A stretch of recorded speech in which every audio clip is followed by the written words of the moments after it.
very honestly speaking, when we used to rap battle on Orkut, Divine and all these guys used to rap battle on our Orkut, on Orkut pages that we were on. Patek APs, they used to sell in dozens.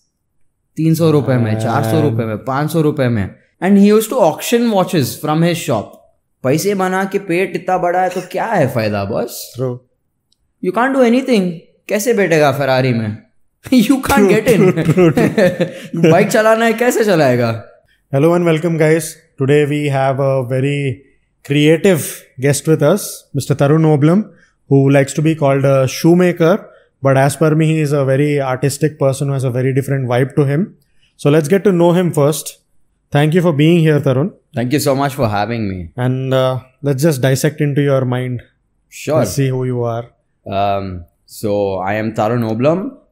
I would like to call myself a shoemaker, but I'm also having to call myself a businessman nowadays because you got to make your money as well, very honestly speaking. Yep. So shoemaker, I also run or help with the family business, which is into the manufacturing of surge arresters, which is a very unique product because it involves mechanical engineering, chemical engineering, and just engineering as a subject in its whole.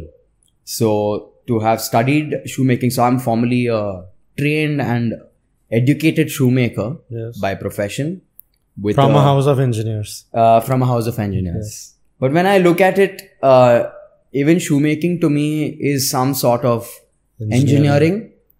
I would say it's 50% engineering, 20% craft, or you could say 30% craft and 20% is art. Yes. That's how I would break down my profession. Yes.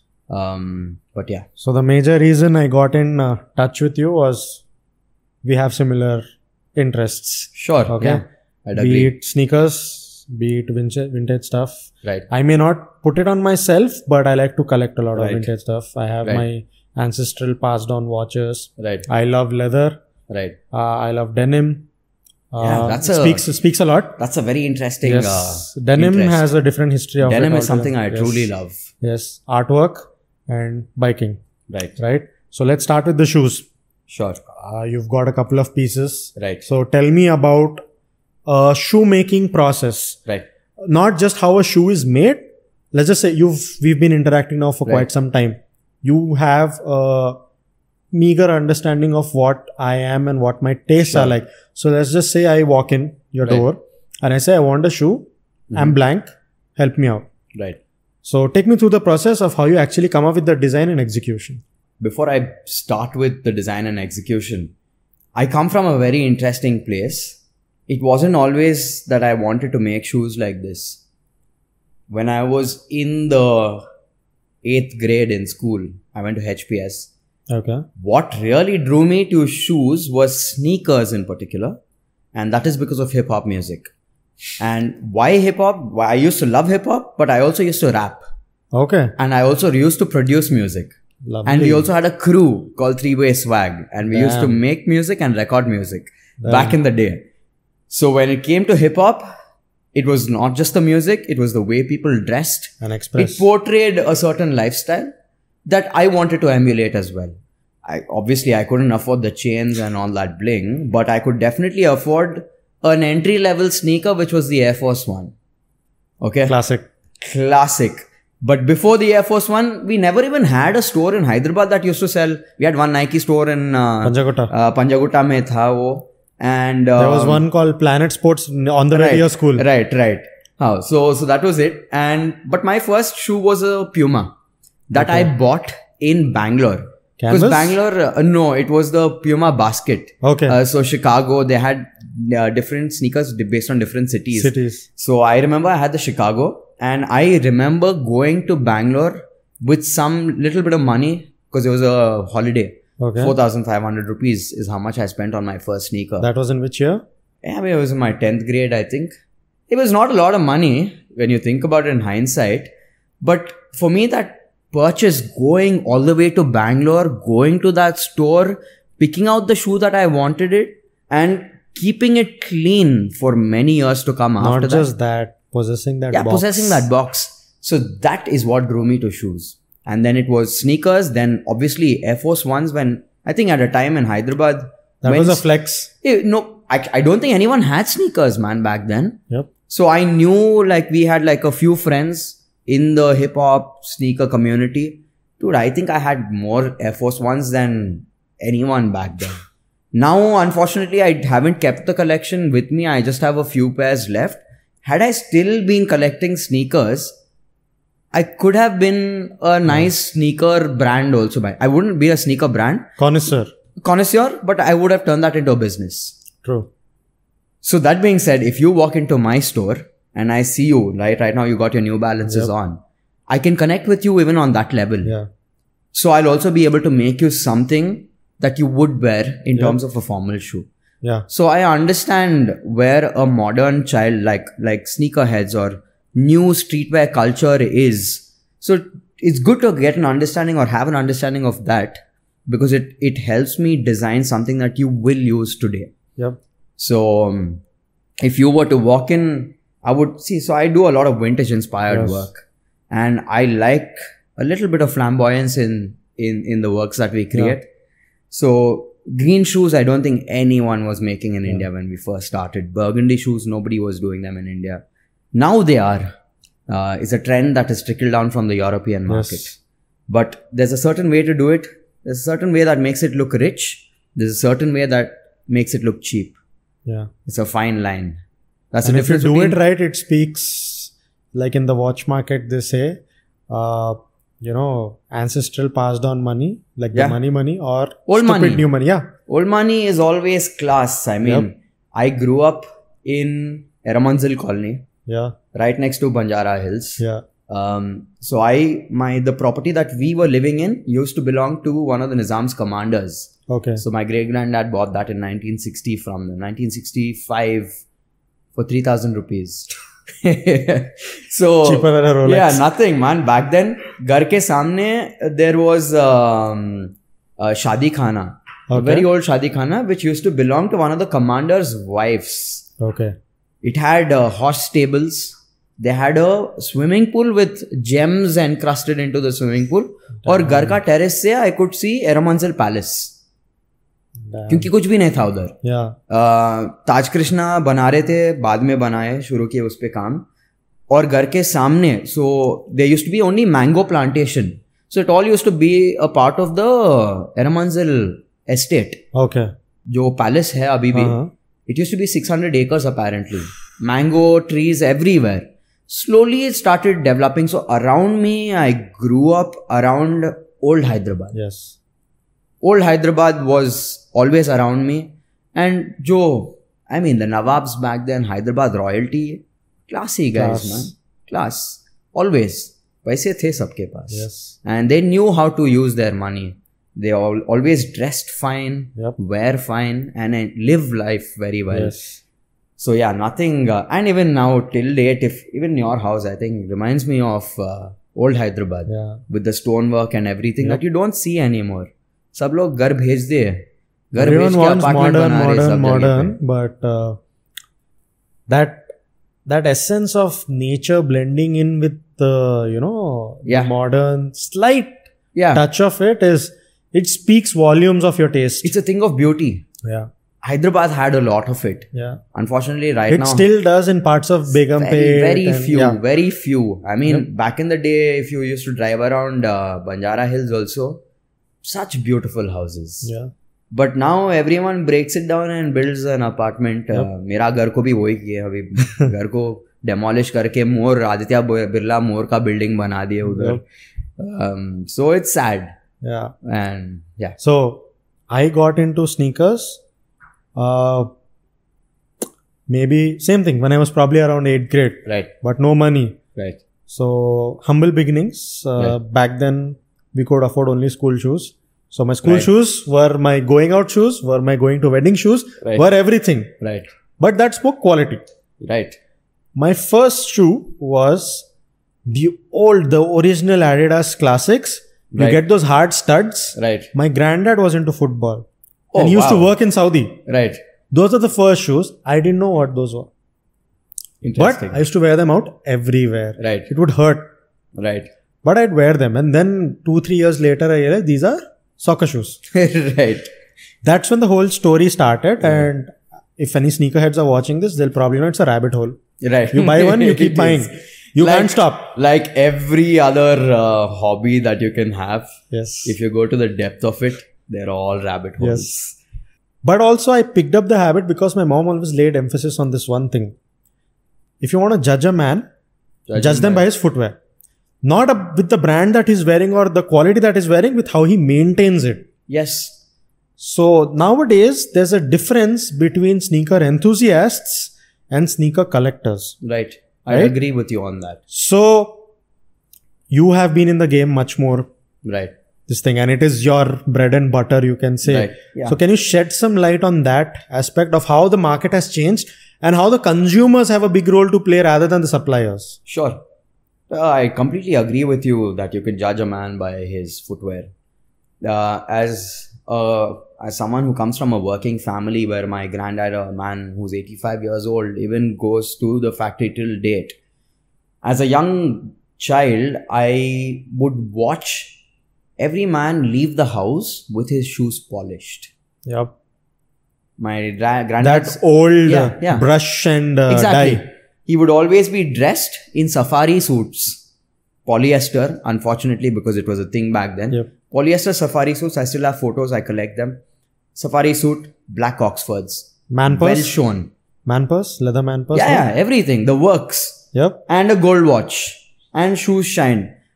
And as I was growing up, I was always very inspired by them. So before they would go to work, I would sit and polish their shoes. Yes, that's how it started for me. Tatya, nenu shoes polish chesta, or my daddy shoes polish chesta meekosam. Because I felt like I did something for them. And that trickled down to me. And that trickled down into sneakers. Sneakers also, my Air Forces, man, I used to keep them fresh. Yes, no creasing. Nothing. White. Speckless. You remember as kids when we couldn't afford polish, it was lick it, clear out the spot. Spit shine. So it's called a spit shine. Yeah. I'll get into that later. But always clean. Yep. And we recorded a song also, me and my crew, called Big Boy Sneaks. Okay. So I have a rap about my Air Force Ones also. Please go ahead.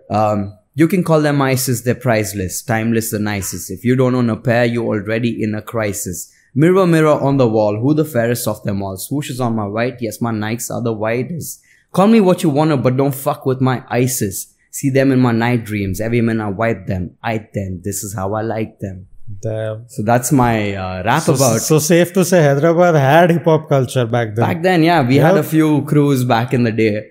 Nice. But I didn't have the lyrical capability. Oh, you've got this a nice was flow. Okay. This was okay, but flow. Otherwise I was just stunting and trying to be a gangster, which I wasn't, very honestly speaking. This gives me all old school vibes, like Ice Cube. Yeah, that's my jam. I'm from the West Coast, hip-hop, yeah. That's my jam, man, always. Even now, till date, I have a tattoo that says hip-hop also on my sleeve. Hip-hop music has also been very influential. A lot of people don't realize hip-hop is not music. It's a culture. Not just a culture. I feel it is an emotion that people are trying to speak. In fact, very honestly speaking, getting back to your question, consumers and the way sneakers culture has been consumed, I don't think anything in the world has made a bigger impact than hip-hop has.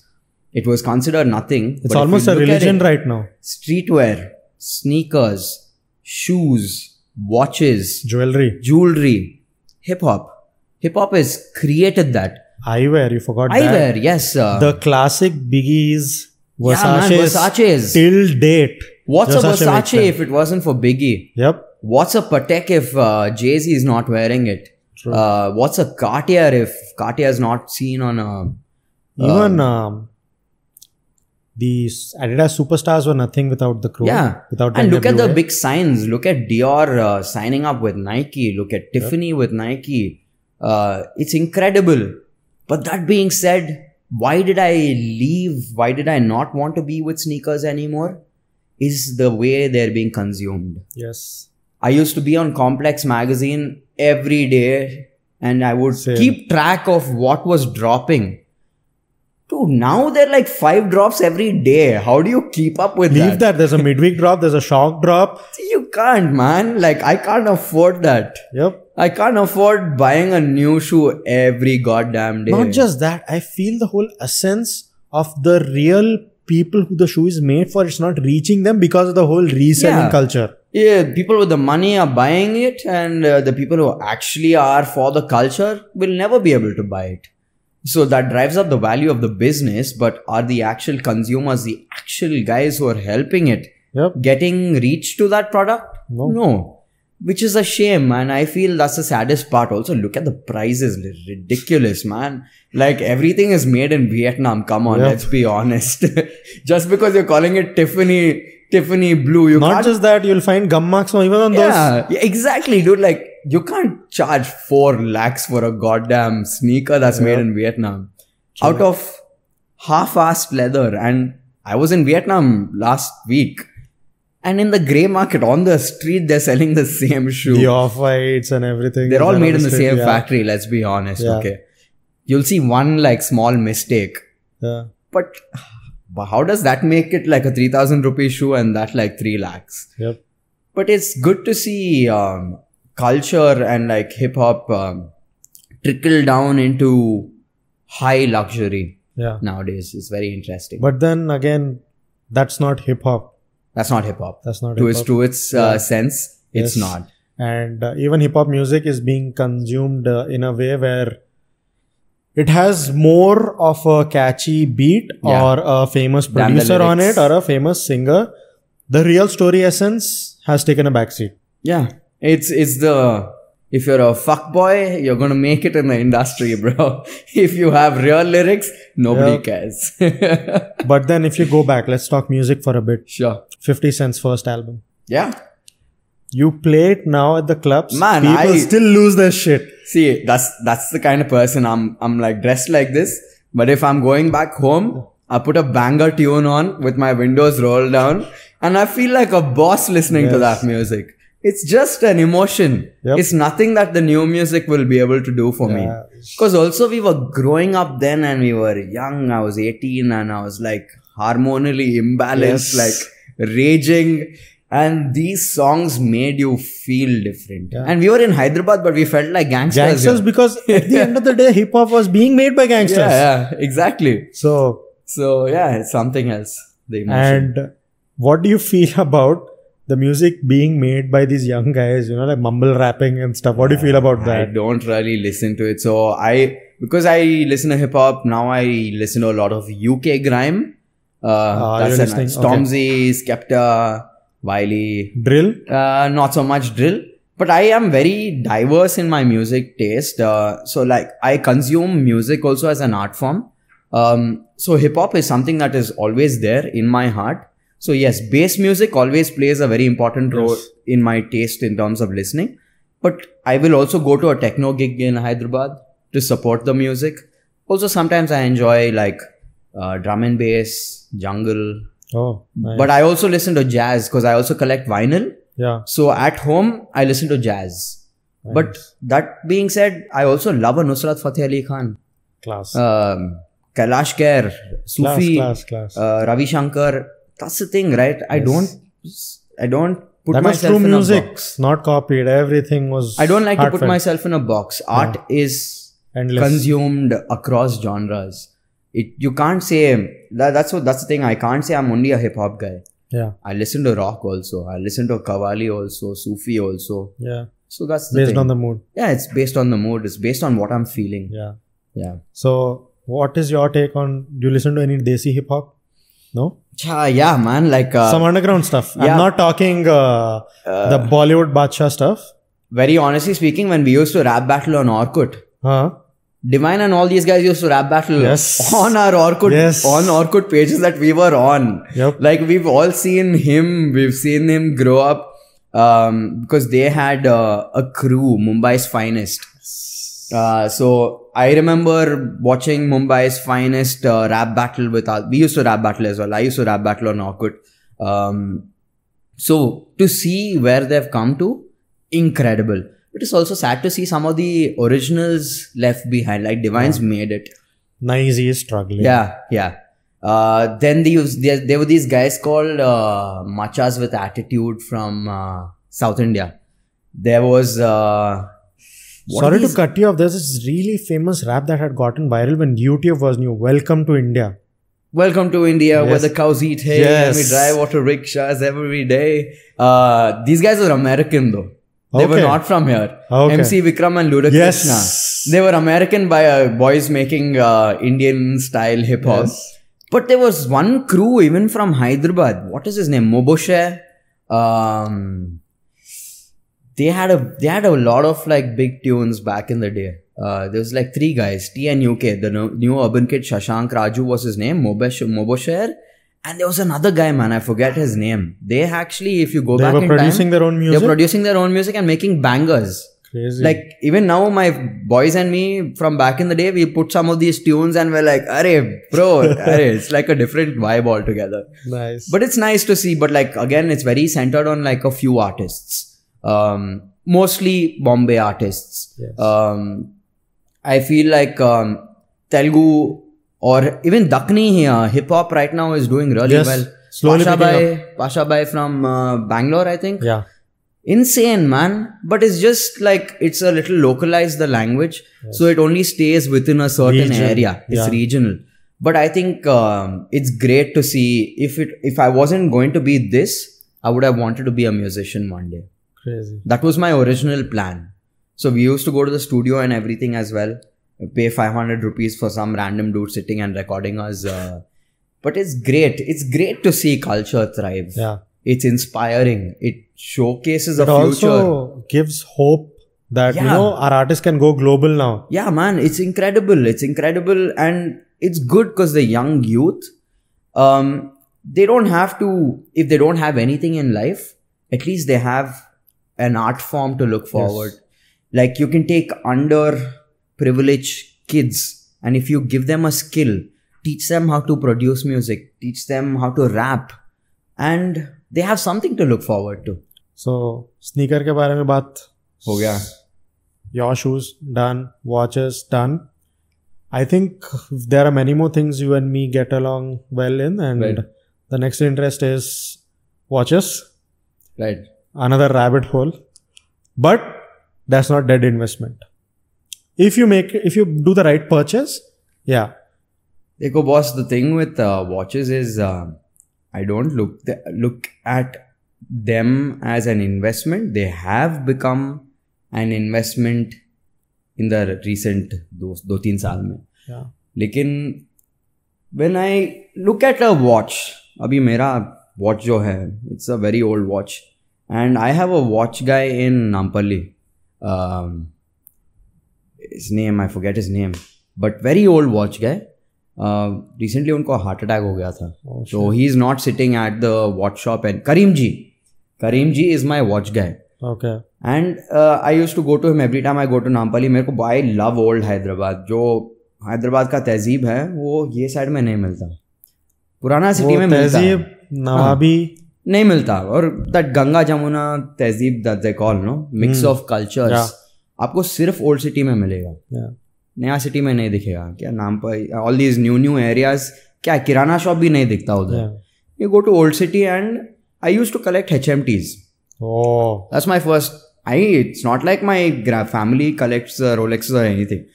I started it by myself. पहला घड़ी जो था वो था HMT Pilot that my sister got, that I still keep. Then I started looking for people who are selling vintage watches, and I used to go to every watch store and be like, आपके पास कुछ है क्या पुराना घड़ी, vintage है क्या, HMT है क्या. Then I met Karim ji. And he truly fueled my passion for this. करीम जी का दुकान पे जाके बैठना है और कुछ भी नहीं करना है 2-3 घंटे बस. करीम जी बात करेगा, चाय बुलाएगा आपके लिए. And I used to go with my wife. And because he knew she hated sitting over there, he used to give her free watches just to take home. So Karim ji has been so kind to me.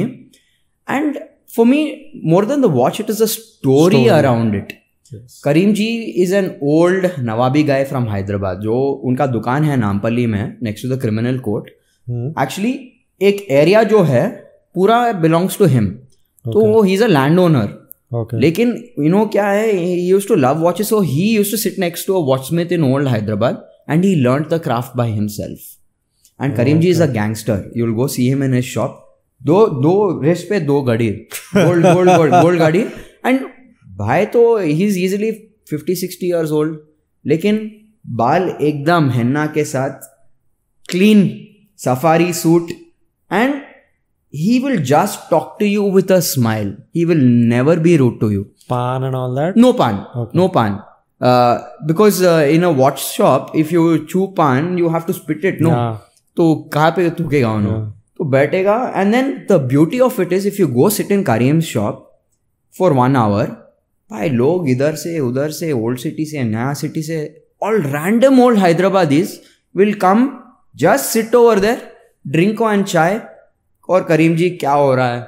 So he's still carrying on that old barbershop vibe. बस chill scenes.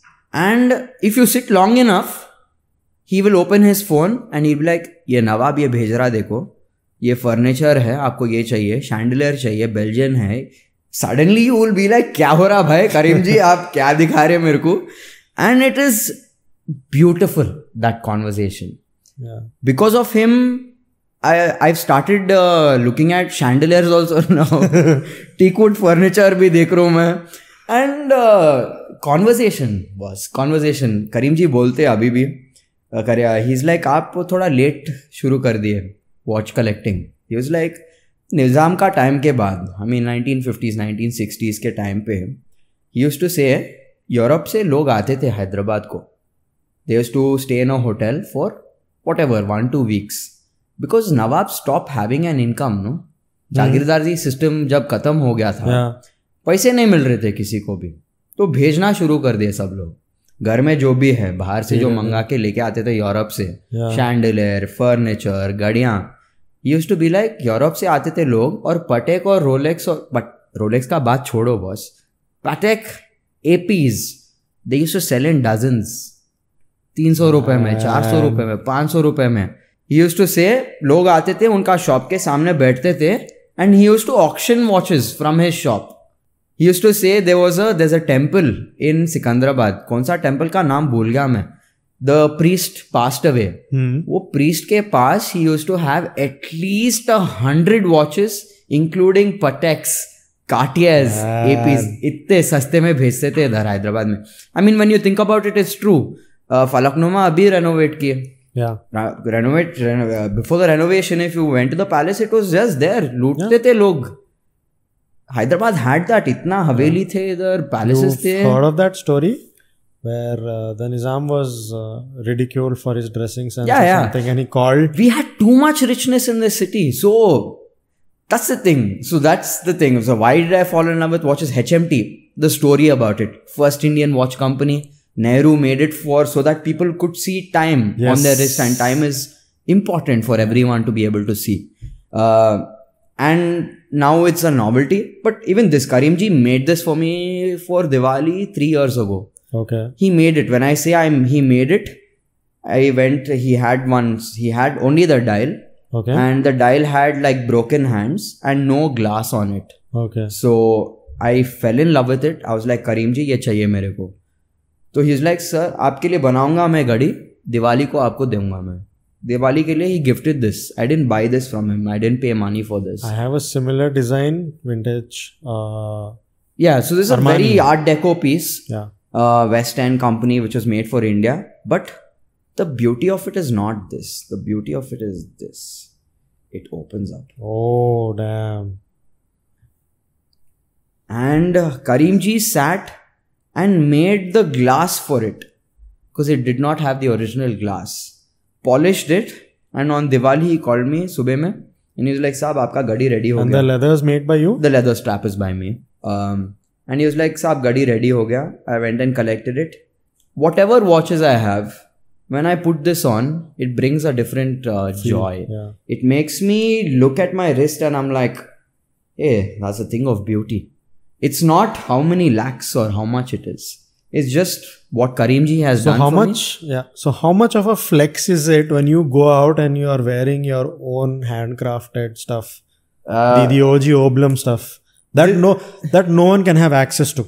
This is the thing, right? That's what I'm saying. I went somewhere recently and there's a few Cartiers, there's a few Rolexes on some wrists. But they looked at my wrist and they're like, oh, what is that? And then when I pull this out and I open the dial, those Rolexes make no sense, bro. क्या है? सबके पास एक same घड़ी है. क्या है flex उसमें? इसमें flex है. Yep. Yeah. So I look for pieces that truly inspire me. Yes. I don't want to look at my wrist and say it's worth this much. I want to look at my wrist and say, wow. It's priceless. Wow. I'm like, it takes me to a different time. Yeah. Same with my shoes. I mean, nobody wears shoes like this, but when I look at my These were a thing of class back in the day. These were worn with tuxedos. Yeah, so yeah. Someone yesterday, I was like, "Arey, Godfather shoes." I never looked at it like that, but it makes you feel good. Yes. So yeah, watches for me are not a value proposition. They're something that brings joy to me. Extension of your personality. Extension of my personality. Like everything else should be for every human being. Yes. Everything should be an extension of your personality. Yes. You buy less, consume less, but consume quality. Yes. I stand by that completely. That's what I believe in. Yes. You should have things that last the test of time, not change every 2 years. Yes. Trends. Class fashion, not fast fashion. Yeah. So one thing that's inspired me, style is timeless. Yes. Fashion is just trends. True. Yeah. It's forever. True. So I see you showed your shoes, so my eyes went on to your socks. Yeah, let's speak about that. That's how socks are supposed to be worn. Yeah. No short the socks. Ankle length, no show are not in socks. In fact, these are not long enough, so I'm like pulling them up all the time. Yes. I'm a sucker for socks. In fact, recently, I think in the last 3-4 months, I've spent a good amount of money on socks. Yes. Every time I go to a store, you see me at the sock station just like eyeing everything. Yeah. So let's speak about bespoke clothing. Yeah. I see you wearing these vintage trousers with the adjustable waist. Yeah, with the adjustable waist, so I don't have to wear. So this is really nice. I like vintage clothing. I mean, vintage clothing is also something that I collect.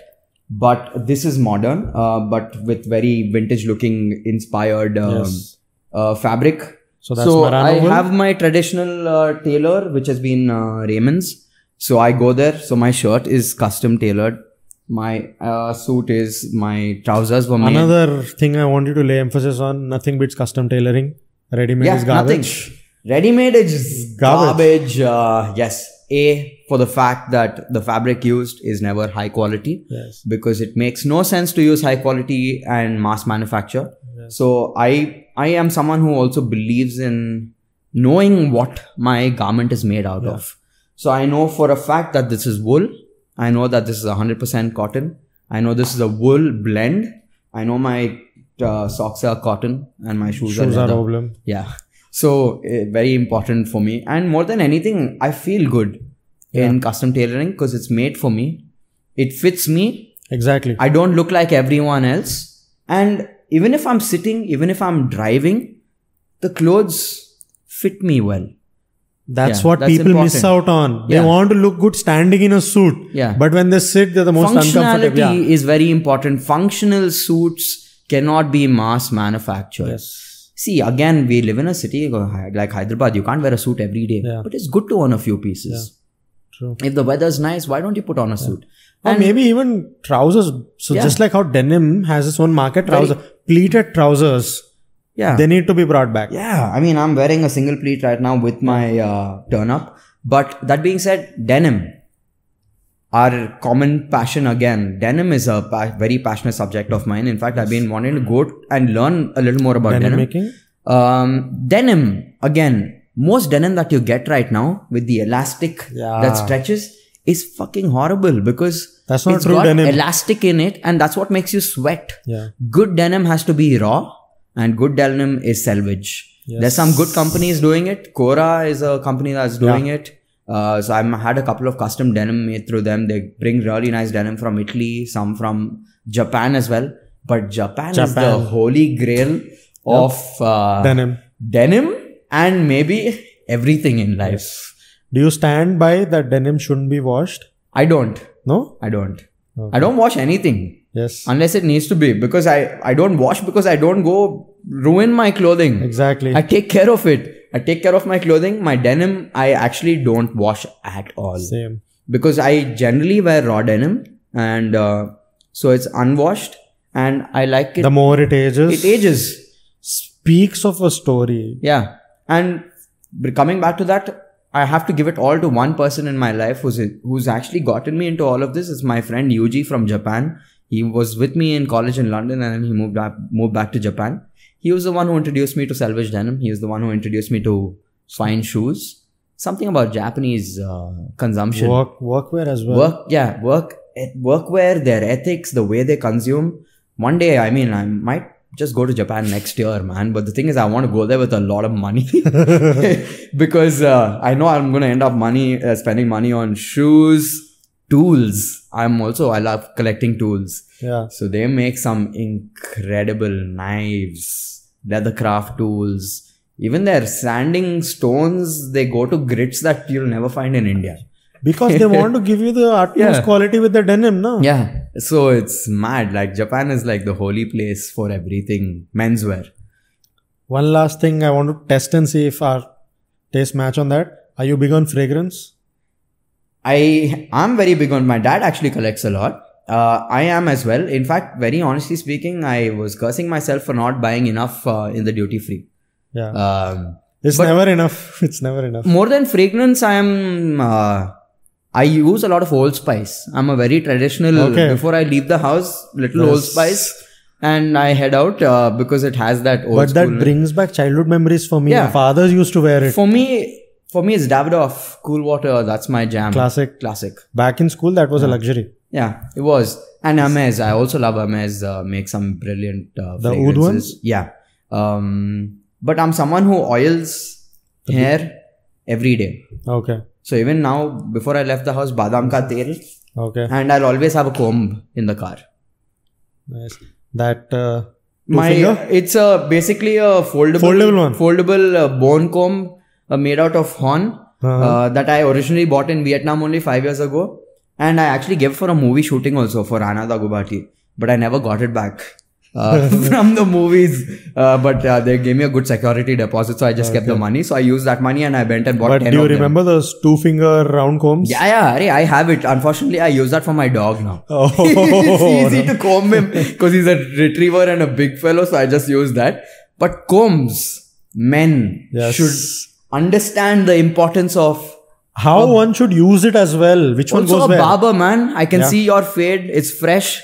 Barbers are important, guys. Yes. Go get your hair cut every 2 weeks. Yes. It's 500 rupees, but you look good. Go to a Mallesh at least on the side of the road. Yes. I used to do that. Mallesh ko 500 rupees dete. I used to give him. After 3 haircuts, he'd be like, "Saab, ho gaya aapka 500 aur 500 de do." Go sit, boss. If you sit in a barber shop, you will know about local politics. You will know about what is happening in Jubilee Hills. Sports. Everything you'll know, boss. Yes. Everything. Because if you realize, a barber is the only person that you give permission to put a blade to your neck, to your throat. And not just that, if you actually go back in time, when we didn't have social media, you know who'd go around announcing weddings and handing out invitation barber cards? Shops. Barbers. I see, that's the thing, right? Traditions passed down through family. Yes. When we were kids, because my family business is in Balnagar में power cut Monday को था. तो Monday को छुट्टी था, Sunday को नहीं. So my dad used to come, my mom and dad would come to school every Monday, pick me up. बीच में Walden को जाते थे, एक He-Man का या कुछ खरीद लेते उधर. And Srinivasa Towers next to ITC. Yeah. They had, forget the name of the cutting salon. We used to sit there every Monday, every 2 Mondays. That old radio, newspapers. And I will tell you the most eventful thing that I have seen over there is when Chandrababu Naidu won the election and became the chief minister the first time. I was in the cutting salon. Chota bacha tha, but I saw Chandrababu Naidu winning and then I've seen Hyderabad transform after that. Yes. So, big eventful things. Yeah. And not just that, people need to learn how to groom. Since you've spoken about very important. And very important. You can have all the money in the world, but you should realize that you're making the money for yourself. Yes. So put some effort into yourself. Not just that, I feel like if you start a Monday morning with a fresh haircut on a Sunday evening. Nothing like it, dude. Week goes by like this. It's not just a haircut. It's also fitness. Yeah. I stress upon the importance of fitness. पैसे बना के पेट इतना बड़ा है तो क्या है फायदा boss? True. You can't do anything. कैसे बैठेगा फरारी में? You can't get in. Bike चलाना है कैसे चलाएगा? No, you don't realize what you're capable of, what your body is capable of. ज़्यादा टाइम जिंदा भी नहीं रहेगा चलाने के लिए. Yeah, so enjoy your body. Yeah. Keep fit. If you keep fit, everything else will come to you. The minute you feel you're fit, no, you will go get tailored clothes. Yeah. Because you're like, अरे body बना है अभी दिखाना है body. Yes. Yes or no? True. That's the way. So it's very important. I do have few expensive tastes like Right. in watches. I do like what you're wearing, but at the same time I do wish to have a few big watches. Sneakers, same story, but there are times when I want to go back to the classics. So my kurtas, my sherwanis, my bangalas, my suits, all handpicked by me. Yeah. Got and stitched by the same bloody guy from the past 10 years. I need a connect for a sherwani. That's something that I want to get. Since you do such niche work and it's all handmade, I'm sure you must be having a pretty flamboyant clientele. Yes. Maybe entrepreneurs, actors. Right. Tasteful people, old money people. People with taste, yes. Yes. So let's get into that. Let's speak about some prominent people from Hyderabad who you have a constant interaction with, but also happen to share the same tastes. Yeah, one very interesting person that I only made one pair of shoes for, hopefully want to make more, is Mr. Pichireddy from Mega Engineering. Very interesting man. Went to his house to do his fitting. The famous Diamond House at Jubilees Road number 10. House. And he brought out shoes just because of the love for it. He showed me the shoe collection that he has. Man, I don't think any sneakerhead in India has anything on that man. He's got shoes with crystals. He's got shoe for every day of the year. He's got a shoe in gold with PPR written on the saddle. I mean, flamboyant, but he's also got classics from Baluti. Incredible taste. You can tell that he has very taste. Baluti is not a shoe brand. It's class. It's class, yeah. Almost furniture like. Yeah, it's beauty. It's a thing of beauty. And yes, we do get a lot of we have a clientele which mostly is businessmen in the construction, real estate, pharma. So all these guys are majorly shoe or entrepreneurs and anyone generally who mostly comes to our store shares or my studio. We share some similarities in terms of hobbies or an interest in a certain kind of lifestyle. So they believe in things that last. So we make things that last as well. So that's where it connects. But we're also very happy to introduce people to this world. Yes. Because educating is the most important. True. It's not always someone who has money, but it's also an investment because these shoes last a really long time. And I feel they look good now. They'll look even much better after they're worn for like 5-6 years. Yes. And we provide service for as long as the shoe lasts. Yeah. And it's free. It comes with the shoe. So you restore also? We restore for our clients. So that's the reason why I wanted to do that is to keep the conversation alive. Yeah. So the first time if a new customer is buying my shoe and he's like, "Arey, itna heavy hai, kya hai? Ye samajh mein nahi aa raha." I'll be like, "You use it. If you have anything, come back to me." We're always open because we're not outsourcing our manufacturing. We're doing everything in-house and we're very proud to do that. And we're the only guys in India doing it. So when they come back, goes on to show that you're not selling a product. You're selling it's not a product for me. It's more than a product. It's an extension of one's personality again. But yes, we are stocking some of the finest leathers in India that nobody has. And we're constantly working on our craft every day. It's not like ek product bana diye and we'll end over there. Every day we're learning. Every day we're trying to create something different. And I want to be known as the first great Indian shoemaker in the world. That's my vision, very honestly speaking. Two things before we wrap this up. One thing, your shoe smell reminds me of my childhood when I used to polish shoes for my dad. Yeah. That oil smell. People say that when they come to the studio, they're like, the smell of leather. But unfortunately, I have so many shoes at home. I'm always surrounded by leather. That's normal. I don't even smell it, bro, anymore. This is a very rare craft that you come across. Not a lot of people even know such a thing exists. So if one wants to go down this route, what kind of risk are we talking? It's risky.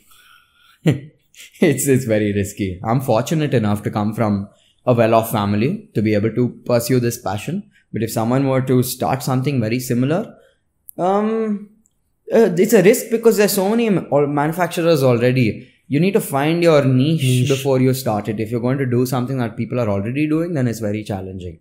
There it becomes all about price, the lowest price. But then I feel once you get into this and you build your own audience and clientele, that network is on some other level. I love that. For me, it's the story. It's my first client to my last client today. Everyone matters. And it's the stories that we make together. And it's the first customer who came 5 years ago, when he comes back to me today and I see where he was 5 years ago and I see him grow along with me. That's the kind of relationship that I want to share. Transformation in the taste, right? From you guiding him to now he coming to you with his requirement. And not just that, also personal growth, to see where they are at in life, to see where they're growing. It's always inspiring. So I use the studio as a space to create stories and also consume stories from people. Now, since you said it's a risky business, how difficult is it for you to find a team that can do the same kind of work? It's very challenging. Finding a right team is the most difficult part of this process, I've realized. Not just because, in terms of them doing the right work, I'm pretty sure there are very few people who even know how to do handwork. Yes, it is a dying craft in India. So for me to be able to find the team has taken some amount of time. We always had people leaving and me going and finding people again. But in the recent past, I think I've developed a solid team, and the team is very important. Yes. I am only as big as my team. Yes. And my brand is a direct reflection of what goes on behind the screens. So basically, if there's no team, there's no product. Yeah. And I am a very, I work with a different mentality. My family, like old businesses, how they treat certain kinds of people. For me, I treat my team as family. Yeah, that's important. I make sure everyone is empowered. The craftsman, his wife and his kids. So the craftsman works with me. I make sure their women are also employed because there's two sources of income. Yes. And I make sure I take care of the first year of education for all their children. Amazing. And after that, it's up to them. Because I pay them well enough. I pay them as much. I think I pay much as an engineer, maybe. Yeah. I pay them really well. And I expect the same out of them in terms of craft. Yes. And once in a while, we do dinners, a couple of drinks also. So it's a very chill. But when it comes to work, I'm very particular. Kaam to kaam hai, boss. True. Yeah. This wraps up our session. Thank you so much, Tarun, for agreeing to be on our podcast. Yeah. Sharing so much with me. Parts that I didn't know. Probably that's going to stay with me for a lifetime. Right. Now. And hopefully my next shoe is going to be from you. Yeah, no. Thank you so much for doing this. It's something that needs to be done because stories need to be shared with people. And I think you've very eloquently spoken really well and given me a lot of freedom to speak. Yeah. I think you've spoken very less in the process. That's what we wanted. We'll save that conversation for some other day. Yeah. Perfect. So guys, if you want such content and any of your friends are into stuff that we've spoken about, then please do share it with them. And on another note, please do like, share and subscribe. I'm a full-on everyday watching vlogs kind of guy. So, and I've already watched all of his other podcasts with other important people and inspiring people in Hyderabad. And I think if you want to be inspired and learn something new, you should be watching the podcast. Thank you.